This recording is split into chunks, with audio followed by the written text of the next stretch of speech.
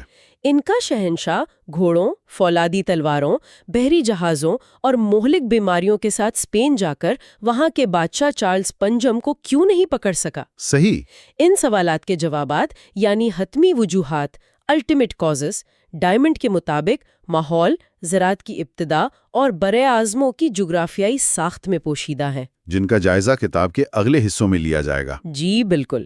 تو اگر ہم اس پہلے حصے کا خلاصہ کریں، 11,000 قبل مسیح تک تمام انسان شکاری تھے، لیکن مختلف براعظموں پر ماحول اور ابتدائی تاریخ کی وجہ سے فرق کے بیج بوئے جا چکے تھے۔ جی پولینیشیا نے چھوٹے پیمانے پر دکھایا کہ صرف ماحول کیسے معاشروں کو ڈرامائی طور پر مختلف بنا سکتا ہے، بالکل۔ اور کہا مارکا میں تصادم ان مختلف تاریخی راستوں کے ٹکراؤ کا نتیجہ تھا، جس میں فوری طور پر بندوقوں، جراثیم اور فولاد نے فیصلہ کن کردار ادا کیا۔ بالکل، اور کتاب کا مرکزی پیغام یہی ہے کہ تاریخ کے یہ بڑے دھارے لوگوں کی حیاتیاتی یا ذہنی صلاحیتوں میں فرق کی وجہ سے نہیں بنے۔ یہ بہت اہم بات ہے۔ ڈائمنڈ تو ایک جگہ یہ تک دلیل دیتے ہیں کہ شاید نیوگینی کے لوگ جنہیں مسلسل مشکل اور متنوع ماحول میں زندہ رہنا پڑتا ہے، وہ اوسطاً مغربی لوگوں سے زیادہ ذہین، متجسس اور ماحول سے باخبر ہوں۔ اچھا۔ اصل فرق ماحولیاتی اور جغرافیائی ہے، جو ہزاروں سالوں میں جمع ہوتے گئے اور بڑھتے گئے۔ جغرافیہ نے طے کیا کہ کہاں کون سے پودے اور جانور پالنے کے قابل تھے، خیالات اور ٹیکنالوجی کتنی تیزی سے پھیل سکتی تھی، اور بالآخر کس کے پاس زیادہ طاقتور ہتھیار اور زیادہ پیچیدہ معاشرے ہوں گے۔ اور جاتے جاتے ایک سوچنے والا نقطہ چھوڑ جاتے ہیں سامعین کے لیے۔ ڈائمنڈ کی دلیل کی بنیاد پر اگر سوچیں، اگر براعظموں کے محور یعنی ان کی لمبائی کا رخ شمال جنوب کی بجائے مشرق غرب ہوتا تو کیا ہوتا، جس سے آب و ہوا اور ٹیکنالوجی کا پھیلاؤ آسان ہوتا؟ ہاں، یہ ایک بڑا کیا ہوتا اگر والا سوال ہے۔ یا اگر امریکہ اور آسٹریلیا میں بڑے جانوروں کا خاتمہ اتنا شدید نہ ہوتا اور وہاں بھی گھوڑے، گائیں جیسے جانور پال لیے جاتے، کیا پھر کہاں مارکا کی کہانی مختلف ہوتی؟ کیا ممکن تھا کہ اتاوالپا بحری بیڑا لے کر اسپین پہنچ جاتا؟ بالکل۔ یہ سوال ہمیں تاریخ میں موقع، ماحولیاتی جبر اور انسانی انتخاب کے پیچیدہ تعلق پر غور کرنے کی دعوت دیتا ہے۔ یقیناً یہ غور طلب سوالات ہیں۔ اگلی گفتگو میں ہم کتاب کے دوسرے حصے کا جائزہ لیں گے، جہاں ڈائمنڈ تفصیل سے بتاتے ہیں کہ خوراک کی پیداوار یعنی زراعت اور گلہ بانی کا آغاز کیسے ہوا اور اس نے مختلف تہذیبوں کی تقدیر پر کیا گہرے نقوش چھوڑے۔ ضرور۔ آج ہم جیرڈ ڈائمنڈ کی مشہور کتاب بندوقیں، جراثیم اور فولاد کے دوسرے حصے کا ایک گہرا جائزہ لے رہے ہیں۔ جی ہاں، اس حصے کا عنوان ہے غذائی پیداوار کا عروج اور پھیلاؤ، اور اس میں ابواب 4 سے 6 شامل ہیں، یعنی کسان کی طاقت، تاریخ کے خوشحال اور محروم، اور زراعت اختیار کرنا یا نہ کرنا۔ تو آج کی گفتگو کا محور کیا رہے گا؟ ہم کیا سمجھنے کی کوشش کر رہے ہیں؟ بنیادی طور پر ہم یہ دیکھیں گے کہ یہ خوراک پیدا کرنے کا نظام یعنی زراعت آخر شروع کیسے ہوا، ٹھیک ہے، اور یہ کہ کیوں دنیا کے کچھ حصوں میں یہ دوسروں سے صدیوں پہلے شروع ہو گیا، اور سب سے اہم سوال شاید کہ اس فرق نے طاقت اور ترقی پر کیا اثر ڈالا، مختلف معاشروں کا کیا بنا؟ بالکل۔ جیرڈ ڈائمنڈ کا جو مرکزی نقطہ ہے وہ یہی ہے کہ زراعت نے انسانوں کو خوراک کی فراوانی دی، سرپلس، اچھا، اور اسی فراوانی سے آبادی بڑھی، لوگ مستقل جگہوں پر بسنے لگے، نئی ٹیکنالوجیز آئیں، حکومتیں بنیں۔ اور وہ یہ بھی کہتے ہیں کہ یہ سب جغرافیہ کی وجہ سے ہوا، کسی نسل یا ذہانت کی وجہ سے نہیں؟ جی، یہی ان کا بڑا دعویٰ ہے۔ ماحول اور وسیلے نے طے کیا کہ کہاں زراعت کامیاب ہوگی۔ تو باب 4 میں ہم دیکھیں گے کہ کھیتی باڑی کیسے طاقت کی بنیاد بنی۔ جی، وہ بنیاد جس پر بندوقیں، جراثیم اور فولاد کا غلبہ قائم ہوا۔ اور باب 5 میں خوشحال اور محروم، ہیوز اینڈ ہیو ناٹس۔ بالکل، کہ یہ فرق کیوں پیدا ہوا۔ اور باب 6 میں دیکھیں گے کہ زراعت پھیلی کیسے، کیا یہ لوگوں کی اپنی مرضی تھی یا کوئی مجبوری؟ صحیح، تو آئیے شروع کرتے ہیں اور دیکھتے ہیں کہ ان پہلے کسانوں نے انجانے میں کیسے تاریخ کا رخ موڑ دیا۔ اچھا، تو پہلا سوال، زراعت نے کچھ معاشروں کو دوسروں پر اتنی واضح برتری کیسے دلا دی؟ یہ تو بس خوراک حاصل کرنے کا ایک الگ طریقہ لگتا ہے نا؟ بات تو تعداد کی ہے۔ تعداد؟ جی، شکار اور جمع کرنے کے مقابلے میں زراعت سے آپ فی ایکڑ زمین پر کہیں زیادہ لوگوں کو کھلا سکتے ہیں، عموماً 10 گنا، حتیٰ کہ 100 گنا زیادہ۔ 10 سے 100 گنا، یہ تو بہت بڑا فرق ہے۔ بالکل، اور آبادی کی یہ کثرت، یہ تعداد خود ہی ایک بہت بڑا فوجی اور سیاسی فائدہ تھا۔ سوچیں ذرا، 1000 کسانوں کا قبیلہ 100 شکاریوں کے گروہ کے مقابلے میں کیسا ہوگا؟ ظاہر طاقتور ہوگا۔ تو صرف زیادہ لوگ ہونا ہی ایک بڑی طاقت تھی۔ بنیادی طاقت تو یہی تھی، پھر اس میں پالتو جانوروں کا کردار شامل کریں۔ اچھا، جانور؟ یہ جانور صرف گوشت کے لیے نہیں تھے۔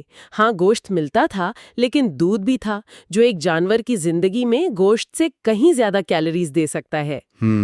ان کا گوبر زمین کو زرخیز بناتا تھا، فصلیں بہتر ہوتی تھیں، اور پھر بڑے جانور جیسے بیل وہ ہل چلانے کے کام آتے تھے۔ او ہاں، ہل چلانا۔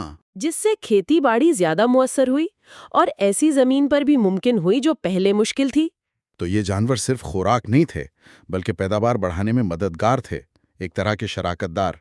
یہ تو دلچسپ بات ہے۔ یقیناً، اور اس کے ساتھ ہی ایک اور بڑی تبدیلی آئی مستقل رہائش کی، سیڈنٹری لائف سٹائل۔ لوگ ایک جگہ ٹک کر رہنے لگے۔ جی، کسانوں کو اپنے کھیتوں کے پاس رہنا پڑتا تھا۔ اب خانہ بدوش شکاری جو ہمیشہ سفر میں رہتے تھے، وہ اکثر بچوں کی پیدائش میں لمبا وقفہ رکھتے تھے تاکہ آسانی رہے۔ ہاں، یہ سمجھ آتا ہے۔ لیکن مستقل آباد کسان گھرانوں میں یہ وقفہ کم ہو گیا۔ اندازاً ہر 2 سال بعد بچہ پیدا ہو سکتا تھا، جبکہ شکاریوں میں شاید 4 سال یا زیادہ کا وقفہ ہوتا تھا۔ اس سے آبادی اور بھی تیزی سے بڑھی۔ ٹھیک ہے، زیادہ خوراک، زیادہ بچے، زیادہ آبادی، یہ تعلق تو واضح ہے، لیکن اس سب کا براہ راست طاقت سے، یعنی غلبے سے کیا تعلق ہونا؟ مطلب جنگی یا سیاسی طاقت کیسے آئی؟ یہیں سے معاشرے کی پوری ساخت بدلنے شروع ہوئی۔ جب خوراک ضرورت سے زیادہ ہونے لگی، سرپلس جسے کہتے ہیں، تو پھر یہ ممکن ہوا کہ معاشرے کے کچھ لوگ کھیتی باڑی نہ کریں بلکہ دوسرے کام کریں۔ اچھا، یعنی کام تقسیم ہو گئے۔ بالکل، معاشی تخصص، اکنامک اسپیشلائزیشن شروع ہوا۔ ایسے لوگ سامنے آئے جو خود خوراک نہیں اگاتے تھے۔ گاؤں کے سردار، منتظمین، پادری یا مذہبی رہنما، کاریگر جیسے لوہار، جلاہے اور بہت اہم پیشہ ور سپاہی۔ تو فوج بھی اسی وجہ سے بنی؟ جی، ذخیرہ شدہ خوراک سے ان ماہرین اور حکمران طبقے کا خرچہ چلتا تھا۔ اسی خوراک سے فوجیں کھڑی کی جا سکتی تھیں، انہیں تنخواہ دی جا سکتی تھی، انہیں منظم رکھا جا سکتا تھا۔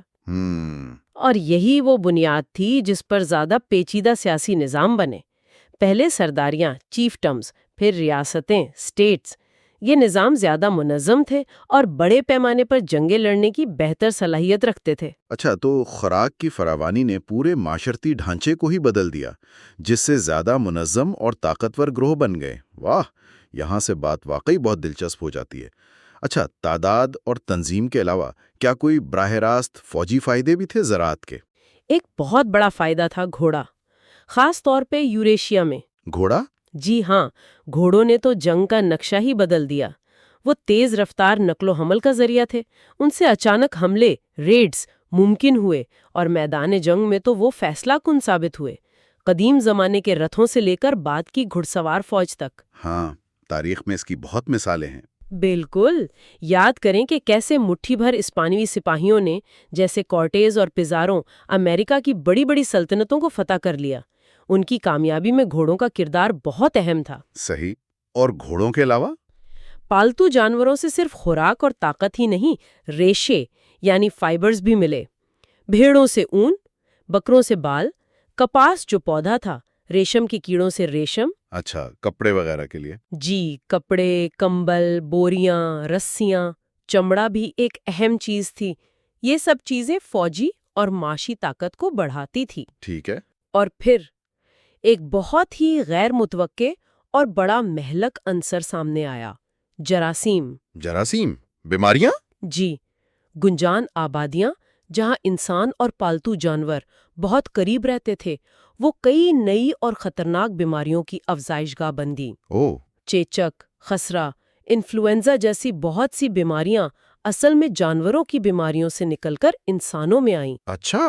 وقت کے ساتھ زرعی معاشروں میں رہنے والوں میں ان بیماریوں کے خلاف کچھ نہ کچھ مدافعت پیدا ہو گئی، کیونکہ وہ نسل در نسل ان کا سامنا کر رہے تھے۔ لیکن جب یہی لوگ دوسرے بر اعظموں میں گئے جہاں یہ جراثیم پہلے نہیں تھے، تو وہاں کی مقامی آبادیوں کے لیے یہ بیماریاں تباہ کن ثابت ہوئیں۔ ان میں کوئی مدافعت نہیں تھی۔ تو یہ ایک طرح کا حیاتیاتی ہتھیار بن گیا؟ بالکل، یہ مویشیوں کا مہلک تحفہ تھا، a lethal gift of livestock جیسا کہ ڈائمنڈ کہتے ہیں، اور یہ بعد میں فتوحات میں بندوقوں اور فولاد جتنا ہی اہم ثابت ہوا۔ واہ، یعنی کسانوں نے نہ صرف خوراک اگائی بلکہ انجانے میں حیاتیاتی ہتھیار بھی تیار کر لیے۔ یہ تو واقعی کسان کی طاقت کی ایک بالکل ہی مختلف تصویر پیش کرتا ہے۔ تو یہ تو واضح ہو گیا کہ زراعت طاقت کا ذریعہ تھی، لیکن اب اگلا بڑا سوال، کچھ معاشرے دوسروں سے اتنے پہلے کسان کیوں بن گئے؟ یعنی تاریخ کے خوشحال یا ہیوز، جبکہ دوسرے اتنے لمبے عرصے تک شکاری ہی رہے، محروم یا ہیو ناٹس۔ کیا یہ لوگ زیادہ ذہین تھے یا زیادہ محنتی؟ دیکھیں، ڈائمنڈ کا جو بنیادی استدلال ہے وہ یہی ہے کہ اس کا تعلق ذہانت یا ثقافت سے نہیں تھا، بلکہ سراسر جغرافیہ اور ماحولیات سے تھا۔ جغرافیہ سے؟ کیسے؟ مطلب یہ کہ غذائی پیداوار ہر جگہ ایک ساتھ شروع نہیں ہوئیں۔ کچھ علاقے تو تھے ہی نامناسب، جیسے بہت ٹھنڈے علاقے یا بہت خشک صحرا۔ ٹھیک ہے۔ لیکن ان علاقوں میں بھی جہاں زراعت ہو سکتی تھی، وہاں اس کے شروع ہونے کا وقت بہت الگ تھا۔ کہیں یہ ہزاروں سال پہلے شروع ہو گئی اور کہیں بہت بہت بعد میں، یا شاید کبھی ہوئی ہی نہیں۔ اچھا، لیکن ہمیں یہ پتہ کیسے چلتا ہے کہ کب اور کہاں زراعت شروع ہوئی؟ یہ تو ہزاروں سال پرانی باتیں ہیں۔ اس کا علم ہمیں زیادہ تر آثار قدیمہ یعنی آرکیالوجی سے ملتا ہے، اور اس میں ایک خاص تکنیک بہت اہم ہے جسے ریڈیو کاربن ڈیٹنگ کہتے ہیں۔ ریڈیو کاربن ڈیٹنگ، یہ کیا چیز ہے؟ آسان الفاظ میں، ہر جاندار چیز میں کاربن کی ایک خاص قسم ہوتی ہے، کاربن 14، جو تھوڑی سی تابکار ہوتی ہے۔ جب کوئی پودا یا جانور مر جاتا ہے تو یہ کاربن 14 ایک مخصوص رفتار سے کم ہونا شروع ہو جاتا ہے۔ سائنسدان قدیم چیزوں جیسے جلے ہوئے بیج یا ہڈیوں میں باقی بچے ہوئے کاربن 14 کی مقدار ناپ کر اندازہ لگا سکتے ہیں کہ وہ چیز کتنی پرانی ہے۔ اچھا، تو اس سے عمر پتہ چل جاتی ہے۔ زراعت کے ابتدائی مراکز اور ان کے وقت کا تعین کر پائے ہیں۔ تو ان تحقیقات سے کیا پتہ چلا؟ کہاں شروع ہوئی زراعت سب سے پہلے؟ پتہ یہ چلا کہ غذائی پیداوار دنیا کے صرف چند گنے چنے علاقوں میں آزادانہ طور پر شروع ہوئی، یعنی وہاں کے لوگوں نے خود ہی جنگلی پودوں اور جانوروں کو پالتو بنایا۔ اچھا، صرف چند جگہوں پر؟ جی، اور ان آغاز کے مراکز میں بھی وقت کا بہت فرق تھا۔ سب سے پرانے شواہد ہمیں ملتے ہیں جنوب مشرقی ایشیا کے علاقے سے، جسے زرخیز ہلال یا فرٹائل کریسنٹ کہتے ہیں۔ زرخیز ہلال، یہ عراق، شام، ترکی والا علاقہ؟ جی وہی۔ وہاں تقریباً 8,500 سال قبل مسیح، یعنی آج سے کوئی 10,500 سال پہلے گندم، جو اور دوسری فصلیں اگائی جانے لگیں۔ 10,500 سال پہلے؟ جی، پھر چین میں چاول اور باجرے کی کاشت شروع ہوئی، تقریباً 7,500 سال قبل مسیح۔ اس کے مقابلے میں آپ امریکہ کو دیکھیں تو میسو امریکہ، یعنی آج کا میکسیکو اور وسطی امریکہ، وہاں مکئی، پھلیاں وغیرہ کی کاشت غالباً 3,500 سال قبل مسیح کے آس پاس شروع ہوئی، یعنی زرخیز ہلال سے ہزاروں سال بعد۔ بہت بڑا فرق ہے۔ جی، اسی طرح جنوبی امریکہ کے اینڈیز پہاڑوں میں اور شمالی امریکہ کے مشرقی علاقوں میں بھی زراعت آزادانہ طور پر شروع ہوئی، لیکن اور بھی بعد میں۔ تو صرف چند جگہیں تھیں جہاں یہ ایجاد ہوئی اور پھر وہاں سے یہ پھیلی؟ بالکل، ان ابتدائی مراکز سے زراعت اور اس سے جڑی ٹیکنالوجی اور طرز زندگی باہر کی طرف پھیلے۔ کیسے پھیلے؟ 2 طرح سے۔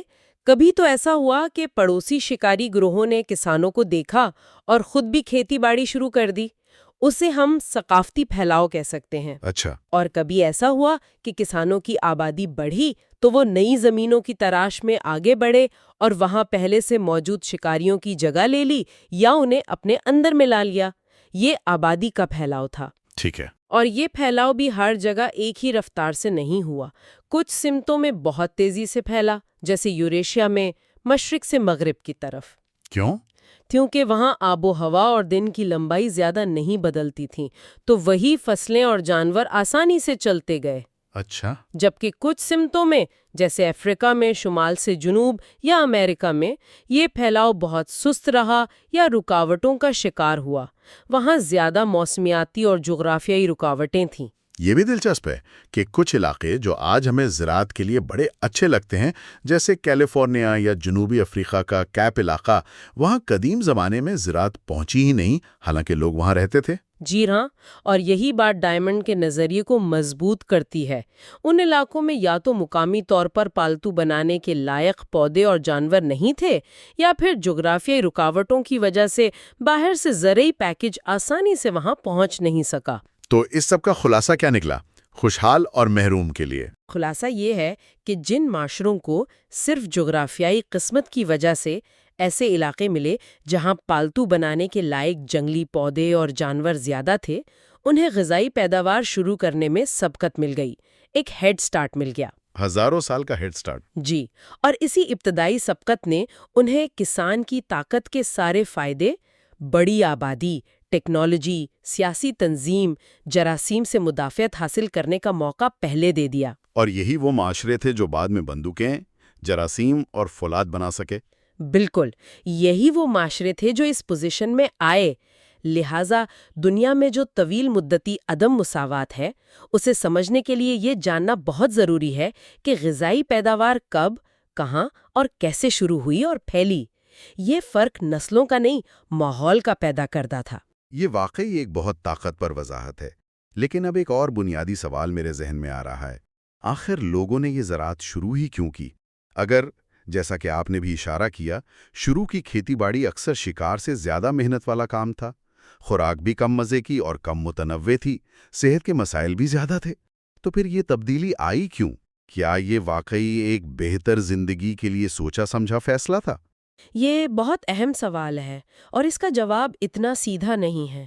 ڈائمنڈ اور دوسرے ماہرین کا خیال ہے کہ یہ شاید ہی کبھی ایک شعوری فیصلہ یا ایجاد تھی جس کا مقصد فوراً زندگی بہتر بنانا ہو۔ تو پھر زیادہ امکان یہ ہے کہ یہ ایک بہت ہی بتدریج، آہستہ آہستہ ہونے والا عمل تھا، جو چھوٹے چھوٹے روزمرہ کے فیصلوں کا غیر ارادی نتیجہ تھا، انانٹینڈڈ کانسیکوینس۔ لوگ شاید سمجھ ہی نہیں رہے تھے کہ وہ لمبے عرصے میں کہاں جا رہے ہیں۔ بتدریج ارتقا، یعنی کوئی ایک دن کسی نے سوچا نہیں کہ چلو آج سے کھیتی باڑی کرتے ہیں، بالکل نہیں۔ شکاری جمع کرنے والوں اور ابتدائی کسانوں کے بیچ اکثر کوئی صاف لکیر نہیں تھی۔ بہت سے معاشرے لمبے عرصے تک ملے جلے طریقے استعمال کرتے رہے۔ مثال کے طور پر کچھ شکاری گروہ ایسے تھے جو زراعت کے بغیر ہی مستقل گاؤں بسا کر رہتے تھے، کیونکہ ان کے علاقے میں قدرتی خوراک جیسے مچھلی بہت زیادہ تھی۔ شمالی امریکہ کے پیسیفک شمال مغربی ساحل کے لوگ ایسے تھے۔ اچھا۔ کچھ گروہ پہلے مستقل آباد ہوئے اور پھر آہستہ آہستہ پودے اگانا شروع کیے، جیسے مشرق وسطیٰ میں نیٹوفینس تھے، یا شاید جاپان میں جومن لوگ۔ اور وہ آسٹریلیا والی مثال؟ جی، آسٹریلیا کے ایبوریجنز باقاعدہ کھیتی نہیں کرتے تھے، لیکن وہ زمین کو منظم کرتے تھے۔ کچھ علاقوں کو آگ لگاتے تھے تاکہ کھانے لائق پودے زیادہ اگیں یا شکار آسان ہو۔ یہ بھی تو خوراک کے پیداوار کو کنٹرول کرنے کی ایک شکل تھی، لیکن مکمل زراعت نہیں تھی۔ تو اگر یہ فوری طور پر بہتر زندگی نہیں تھی اور یہ آہستہ آہستہ ہوا، تو پھر آخر وہ کیا وجہیں تھیں جنہوں نے لوگوں کو رفتہ رفتہ مکمل زراعت کی طرف دھکیل دیا؟ ڈائمنڈ کئی ممکنہ عوامل بتاتے ہیں جن کا اثر مختلف جگہوں پر مختلف ہو سکتا ہے۔ کیا کیا؟ ایک تو یہ کہ شاید جنگلی خوراک کم ہو گئی ہو، موسم بدلا ہو، یا زیادہ شکار کی وجہ سے جانور کم ہو گئے ہوں تو لوگوں کو متبادل ڈھونڈنا پڑا۔ ٹھیک ہے۔ دوسرا، اس کے الٹ کچھ علاقوں میں پالتو بنائے جانے لائق پودوں کی دستیابی بڑھ گئی ہو، جیسے برفانی دور ختم ہوا تو موسم گرم ہوا تو زرخیز ہلال میں جنگلی گندم اور جو زیادہ پھیل گئے تو انہیں جمع کرنا اور پھر اگانا زیادہ فائدہ مند لگنے لگا۔ تیسرا، ٹیکنالوجی کا کردار۔ جنگلی اناج کو کاٹنے کے لیے درانتیاں بنی، انہیں رکھنے کے لیے ٹوکریاں، ذخیرہ کرنے کے گڑھے، پیسنے کے لیے پتھر کی چکیاں۔ ان اوزاروں نے جنگلی اناج کا استعمال آسان بنایا، جس سے کاشت کی طرف ایک قدم اور آگے بڑھا۔ ٹیکنالوجی نے مدد کی۔ جی۔ چوتھا، یہ بڑا دلچسپ ہے، آبادی اور خوراک کی پیداوار کے درمیان ایک مثبت فیڈ بیک لوپ بن گیا، آٹو کیٹلیٹک پروسیس۔ وہ کیسے؟ جیسے ہی لوگوں نے تھوڑی بہت بھی کاشتکاری شروع کی، چاہے وہ شروع میں زیادہ موثر نہ بھی ہوں، اس سے تھوڑی زیادہ آبادی پل سکتی تھی۔ ٹھیک ہے۔ اب آبادی بڑھی تو مزید خوراک کی ضرورت پڑی، جس کے لیے مزید کاشتکاری کرنی پڑی۔ یہ چکر چلتا رہا اور آہستہ آہستہ زراعت غالب آ گئی۔ یعنی ایک خودکار عمل شروع ہو گیا۔ بالکل۔ اور پانچواں اور شاید سب سے اہم مقابلہ شکاری گروہوں اور ابتدائی کسان گروہوں کے درمیان۔ اچھا۔ جہاں کسان آباد تھے وہ زیادہ تعداد میں تھے، زیادہ منظم تھے۔ جب ان کا ٹکراؤ شکاری پڑوسیوں سے ہوتا تو اکثر کسانوں کا پلہ بھاری رہتا۔ تو شکاریوں کے پاس کیا آپشن بچتا تھا؟ اکثر کم ہی راستے ہوتے تھے، یا تو وہ خود بھی زراعت اپنا لیں یا وہاں سے نکل جائیں، یا پھر آہستہ آہستہ تعداد میں کم ہوتے جائیں اور ختم ہو جائے۔ تو یہ ہمیشہ آسان یا بہتر زندگی کا سوچا سمجھا انتخاب نہیں تھا، بلکہ اکثر یہ ایک طرح کی ضرورت تھی، مجبوری تھی، یا پھر زندہ رہنے کی جدوجہد تھی پڑوسی کسانوں کے مقابلے میں۔ عین ممکن ہے۔ یقیناً دوسرے چھوٹے عوامل بھی ہوں گے، جیسے خطرے کو کم کرنا، چلو تھوڑا باغ لگا لیں، شکار نہ ملے تو کام آئے گا، یا کوئی خاص خوراک پسند ہو، یا شاید سماجی رتبے کی بات ہو۔ لیکن ڈائمنڈ کا مرکزی خیال یہی ہے کہ لمبے عرصے میں زیادہ آبادی کو پالنے کا جو فائدہ زراعت کو حاصل تھا وہی اکثر فیصلہ کن ثابت ہوا۔ یہ ایک سست لیکن نہ رکنے والی تبدیلی تھی۔ یہ تو واقعی ایک پیچیدہ تصویر ہے۔ یعنی ہزاروں سال پہلے کسی نے شاید یوں ہی اپنے ڈیرے کے پاس کچھ پسندیدہ جنگلی پودوں کے بیج پھینک دیے ہوں گے، یا ان کی تھوڑی دیکھ بھال شروع کر دی ہوگی، اور یہ چھوٹے چھوٹے شاید غیر ارادی قدم ایک ایسے عمل کا آغاز بن گئے جس نے آخرکار پوری دنیا کو بدل دیا۔ زراعت، پھر گنجان آبادیاں، ماہرین، ریاستیں، اور پھر برائے اعظموں کے بیچ طاقت کا وہ بہت بڑا فرق جس کا ذکر آپ نے شروع میں کیا تھا۔ بالکل۔ یہ صرف یہ نہیں کہ زراعت شروع ہوئی، بلکہ یہ کہ وہ کہاں شروع ہوئی، کب شروع ہوئی، اور وہاں کون سے پودے اور جانور تھے جنہیں پالتو بنایا جا سکتا تھا۔ یہ جغرافیائی عوامل تھے، یہ قسمت کی بات تھی۔ ابتدائی کسانوں نے انجانے میں وہ بنیادیں ڈالیں جن پر انسانی معاشروں کی اگلی کئی ہزار سال کی تاریخ بننی تھی۔ یہ لوگوں کی صلاحیتوں کا فرق نہیں تھا، یہ ان کے ماحول کا فرق تھا جس نے کسان کی طاقت کو جنم دیا اور تاریخ کے خوشحال اور محروم بنائے۔ یہ واقعی ایک زبردست جائزہ تھا۔ کیسے خوراک پیدا کرنے کا ایک بظاہر عام سا عمل طاقت، عدم مساوات اور آخرکار دنیا کی تاریخ کا رخ متعین کرنے والا بنیادی عنصر بن گیا۔ یہ ہمیں مجبور کرتا ہے کہ ہم سطحی باتوں سے ہٹ کر ان گہری بنیادی وجوہات پر غور کریں جو جغرافیہ اور ماحول سے جڑی ہیں۔ اگر جغرافیہ نے صحیح جنگلی انواع مہیا کیں تو پھر انسانوں نے انہیں کیسے پالتو بنایا؟ وہ کیا خاص بات تھی گندم میں یا چاول، مکئی، گائے، بھیڑ، بکری میں کہ وہ تو پالتو بن گئے، لیکن زیبرا، گینڈا یا بلوت کا درخت کیوں نہیں بن سکا؟ یہ پالتو بنانے کا عمل، ڈومیسٹیکیشن، خود کیسے کام کرتا تھا؟ اور اسی پالتو بنانے کے عمل یعنی انسانی ترقی کے اگلے عظیم قدم کو ہم اپنی آئندہ گفتگو میں تفصیل سے دیکھیں گے۔ تب تک سامعین کے لیے غور طلب نکتہ چھوڑے جاتے ہیں۔ اگر زراعت کی طرف یہ ابتدائی تبدیلی، جیسا کہ ہم نے دیکھا، ضروری نہیں کہ فوری طور پر بہتر زندگی کی تلاش میں تھی، بلکہ اکثر بتدریج اور غیر ارادی تھی، تو آج ہم کن جدید تکنیکی آج ہم گنز، جرمز اینڈ سٹیل کے تیسرے حصے یعنی باب 7 سے 9 پر بات کر رہے ہیں۔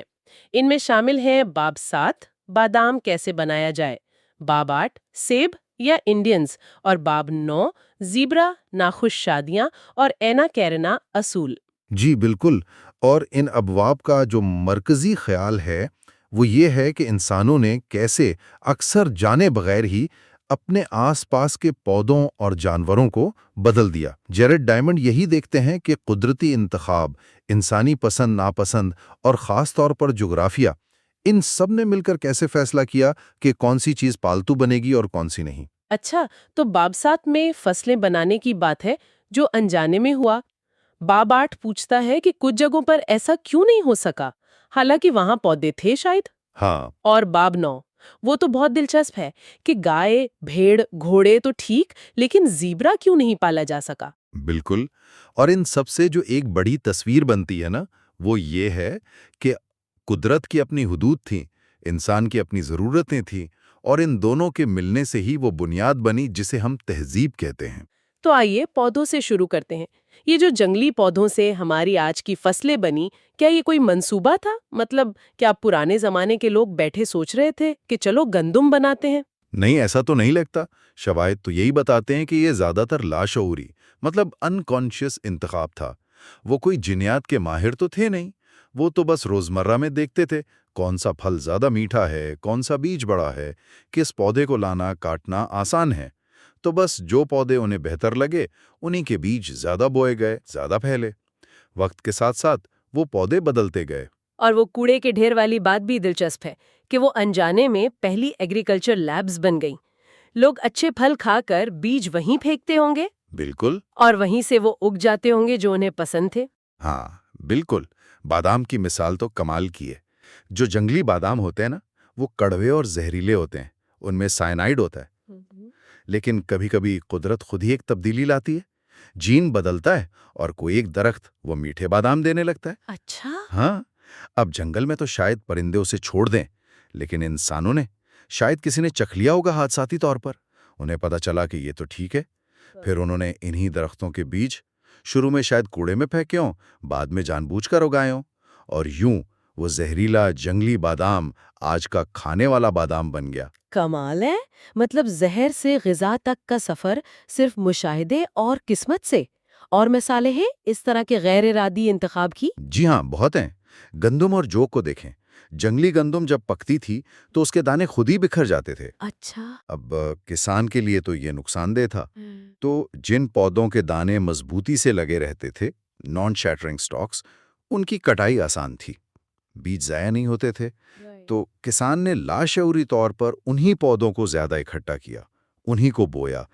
اسی طرح مٹر ہیں، جن کے بیج ایک ساتھ اور جلدی اگتے تھے، وہ کسان کے لیے زیادہ کارآمد تھے۔ مطلب وقت بچتا تھا اور فصل ایک ساتھ تیار ہوتی تھی۔ بالکل، بجائے اس کے کہ کچھ بیج اب اگیں کچھ مہینے بعد، تو کسان کے عمل نے ہی ان خصوصیات کو چن لیا۔ اور پودوں کی اپنی افزائش نسل کی عادتیں، ان کا بھی کوئی کردار تھا؟ ہاں، وہ بھی اہم تھا۔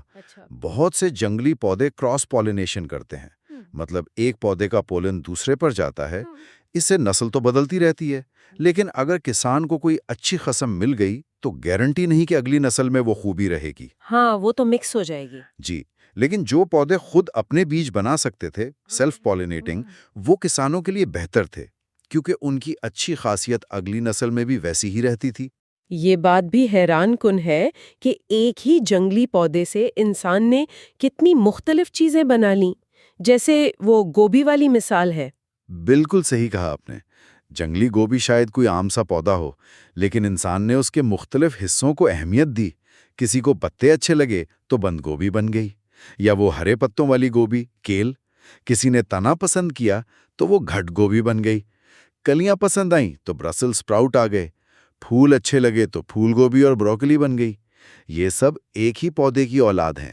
واقعی یہ انسانی انتخاب کی طاقت دکھاتا ہے۔ اچھا، یہ تو سمجھ آ گیا کہ یہ ہوا کیسے، لیکن پھر وہ بڑا سوال کہ یہ سب سے پہلے اور اتنے بڑے پیمانے پر زرخیز ہلال فرٹائل کریسنٹ میں ہی کیوں ہوا؟ کیا وہاں کے لوگ زیادہ سمجھدار تھے؟ نہیں، سمجھداری کی بات نہیں تھی، یہ جغرافی اور ماحول کی قسمت تھی۔ زرخیز ہلال کو کئی قدرتی فائدے حاصل تھے۔ ایک تو وہاں کا موسم، میڈیٹرینین کلائمیٹ جسے کہتے ہیں، یعنی سردیاں گیلی اور گرمیاں خشک۔ جی، ہلکی گیلی سردیاں اور لمبی گرم خشک گرمیاں۔ یہ موسم ان پودوں کے لیے بہترین ہے جو سال میں ایک بار فصل دیتے ہیں، اینیولز۔ وہ اپنی ساری توانائی بڑے غذائیت سے بھرپور بیج بنانے میں لگاتے ہیں، اناج، دالیں وغیرہ، تاکہ خشک موسم گزار سکیں، اور یہی بڑے بیج انسان کے لیے بہترین خوراک تھے۔ اچھا، اور کیا فائدے تھے؟ دوسرا، وہاں ایسے پودوں کی تعداد زیادہ تھی جو خود اپنے بیج بنا سکتے تھے، سیلف پولینیٹنگ، جو کسانوں کے لیے آسانی تھی، جیسا ہم نے ذکر کیا۔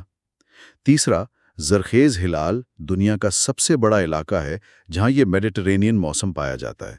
بڑا علاقہ مطلب زیادہ اقسام کے پودے، یعنی انتخاب کے لیے زیادہ آپشنز۔ اور چوتھا، وہاں موسمی اتار چڑھاؤ بھی زیادہ تھا۔ اس نے بھی ایسے پودوں کو فروغ دیا جو بڑے بیجوں پر انحصار کرتے ہوں۔ تو کیا اس کے کوئی اعداد و شمار بھی ہیں؟